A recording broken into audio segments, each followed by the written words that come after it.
Hey, what's going on, guys? Welcome to another episode. Right now, as you're watching this, I'm currently back probably at this point in Star Wars Galaxy's Edge at Disney.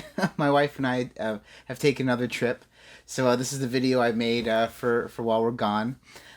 This video is an idea that came to me from one of the friends of the channel. I'm over at the Game Facts, Game FAQs board.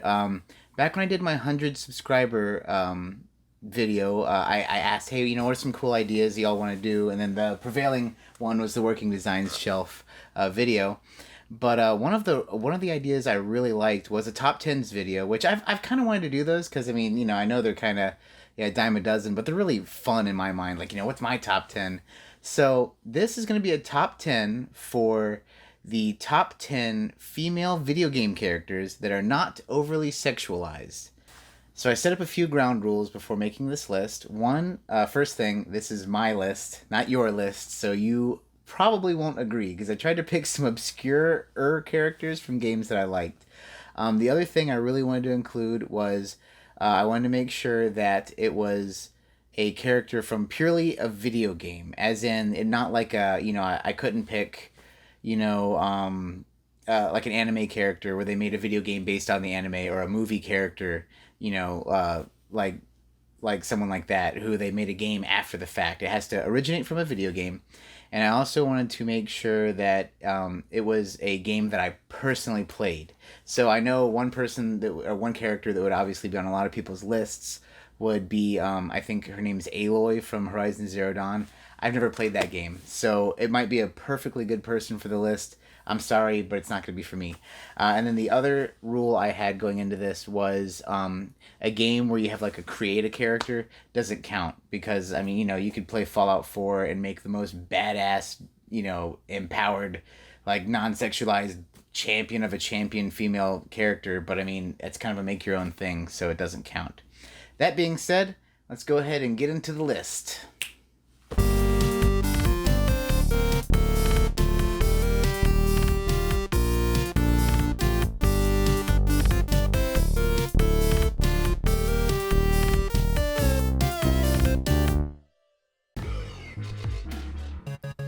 Number 10. This may seem like a weird choice at first, but you have to hold on for a second because we're talking about Miss PacMan. She is one of the original badasses of the gaming world. She navigates mazes, she consumes pellets of unlimited power, and hell, she even eats ghosts. Plus, she's way, way more of a bamf than her male counterpart. Her game actually includes 4 different mazes, while the original only has 1. On top of that, her mazes have different amounts of dots, some have extra warp tunnels, and the other cool thing is her special points, foods, are actually all food. Pac-Man had like bells and keys and other crap. On top of all of this, Miss Pac-Man's game has the way better acts to view in between the levels as intermissions. Definitely putting her on this list is a must. Number 9. Best Donkey Kong character, hands down, end of sentence, game over, complete, Dixie Kong. There were parts of Donkey Kong Country 2, I swear, where I would literally quit a level and go out and get Dixie Kong if I didn't have her. And before you say, but what about Tiny Kong? It's kind of like Dixie but with a crossbow. Nope. Wrong. Dixie Kong is better. She can pick up things with her sentient hair, plus of course she has the hovering ability. No, there is no room for comparison. Dixie Kong is the best Kong. She is the boss. Number 8. I hope I don't butcher this name. Hibiki Takane. She's from Last Blade 2. She's the daughter to a great swordsmith, and Hibiki lives in a quiet, peaceful life in the countryside with her retired father. One day, a man comes in with a dark aura around him and asks the swordsmith to forge a sword. Unable to refuse the request from supernatural reasons, he makes the sword after 80 days of straight toiling, and afterwards falls very ill. On his deathbed, he tells Hibiki about the man and the sword and asks her to go out, find, and put a stop to them. My first interaction personally with her was actually in Capcom vs. SNK 2. To me, she was the badass character who sheaths her sword between every attack. Her specials were always insane, and she instantly became one of my favorite characters. Most notable to me was her ultimate special move, where the whole screen turns black and basically you see slashes all over the place, only to see her dashing through the opponent, click her sword into the sheath, and boom, wrecking their life bar. Number 7. Nina from the Breath of Fire series. So she's actually the princess of the Wing clan and heir to the throne. When you first meet her, you find out that her father, the king, is quite ill and an evil wizard has the antidote. Usually, in typical JRPGs, this is where you'd team up with the main character, in this case, Ryu from the Dragon Clan, and go solve the problem. However, this beast of a person grabs 2 guards and sets off on her own to wipe them out. Granted, she does have to get saved, but you gotta put this miniature journey into perspective. The only reason she has to get help at all from the main character is the wizard has a special poison that only affects the bird people. That aside, she stays behind even and sends one of the guards to go get help, and she keeps fighting the whole time, fighting to get the potion. Strength and resolve till the end, which luckily for her isn't the end. Later in the game, while trying to help some other people, she actually gets sucked into a time warp and gets amnesia. When you get her back in the party, now she's basically adult Nina, kind of like with Rydia with Final Fantasy IV, but she has the clan's ability to now turn into a giant bird for fast travel. Not many characters on this list can turn to a giant freaking eagle, I'll tell you that. Number 6.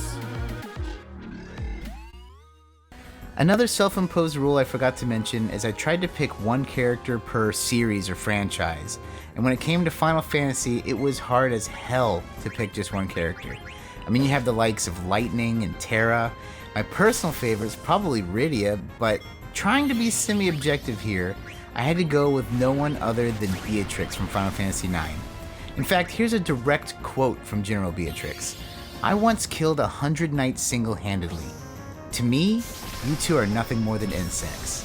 I mean, to add to her badassery, you never actually beat her in battle.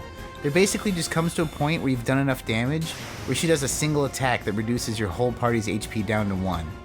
Definitely one of the most bestial characters in the Final Fantasy series, and totally my pick from that series for this list. Number 5. Come on, you think this wisecracking bird isn't making the list? Kazooie has a plethora of abilities that only get expanded as you go from Banjo-Kazooie to Banjo-Tooie. From launching ice, fire, grenade, and robotic bomb eggs to being able to fly or even create an invincibility shield, Kazooie is a top-tier lady in the gaming scene. On top of all of this, in the second game, she can actually even turn into a damn dragon with fire breath and unlimited fire eggs. With Banjo and Kazooie being introduced into Smash and the rise of popularity, one can only hope that a true Banjo 3E is on the way. Number 4. So you guys know I had to include Rose from Legend of Dragoon. In fact, if you've been watching my videos, behind me on one of my shelves I have the soundtrack where she is prominently displayed on the cover. Now, Rose from Legend of Dragoon has a crazy backstory. She's the only character in the game who's an awakened Dragoon from the beginning. She's actually the Dark Dragoon.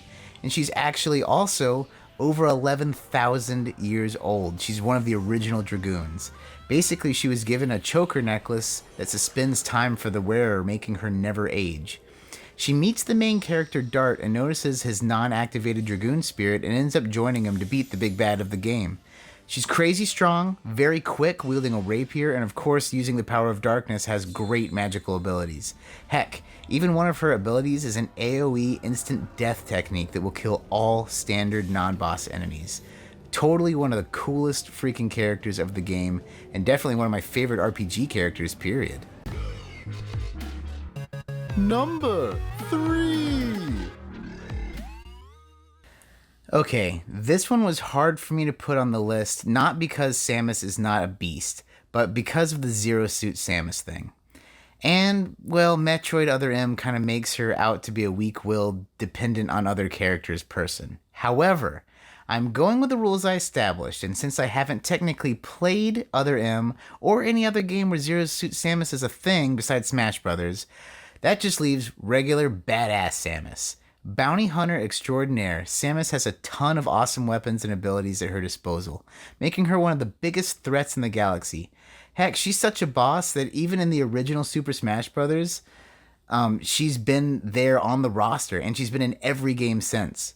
The coolest thing about her, though, was her reveal in the original game. You play the whole thing as this like mechanized war machine in a world of Mega Man games and Metal Storm, and most people assumed you're basically playing as a male, and only if you beat the game with a fast time, basically, I'm the best at this game, do you get to see what's under the helmet, revealing that she was a girl the whole time. It's kind of awesome on two levels. Like I said, you have this badass femme fatale empowerment, and then two, you only get to see this if you're crazy good at the game. So it's like, basically, you have to be the best version of this character. So, it's kind of cool because you've beaten it as the best version of this character, and that is amazing. Number 2. I don't think there's any doubt in anyone's mind that Zelda is not a beast. Hell, she was a pirate in one game. In another game, she was like a ghost inhabiting a suit of armor. But for the sake of this list, I have to go with Ocarina of Time, where she was a damn ninja. She helps you along your journey and stays pretty mysterious, but the real testament to her during this whole game is the fact that during the time skip, where punk-ass Link just stands still for years, she's out there honing her skills and surviving in a world totally consumed by Ganondorf's power. Hell, if she wasn't there in the end to give old Butterfingers Link his sword back, Ganon would have won anyway.